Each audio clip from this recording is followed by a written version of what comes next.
काही भावना अशा असतात ज्या केवळ मनात जळत नाहीत, तर त्या आपल्या अस्तित्वाला एक वेगळं तेज देतात.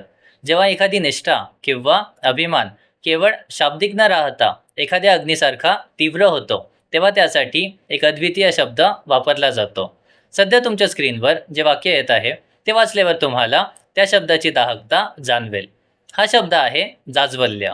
हा केवळ एक शब्द नाही, तर तो पराक्रमाचा आणि निष्ठेचा एक जळणारा निखारा आहे. ज्वल ह्या धातूपासून बनलेल्या ह्या शब्दाचा मूळ अर्थ आहे अतिशय तेजस्वी, प्रखर किंवा धगधगता.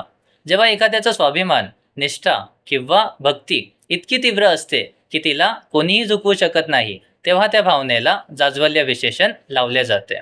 उदाहरणादाखल सांगायचे तर परकीय आक्रमकांसमोर शरणागती पत्करण्याऐवजी आपल्या स्वातंत्र्यासाठी प्राणांची आहुती देणे हा त्यांच्या जाज्वल्य अभिमानाचा पुरावा होता.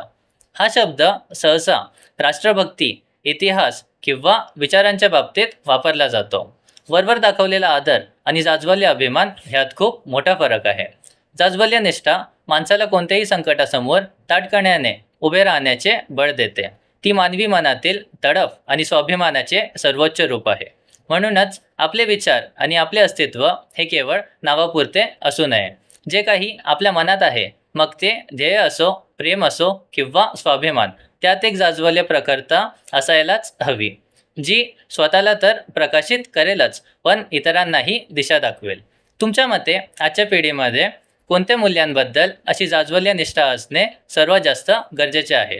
तुमचे प्रगल्भ विचार खाली कमेंट बॉक्समध्ये नक्की नोंदवा. व्हिडिओ आवडला असेल तर लाईक करा, शेअर करा आणि मराठी भाषेचा हा तेजस्वी प्रवास असाच पुढे अनुभवण्यासाठी फॉलो करा, सबस्क्राईब करा.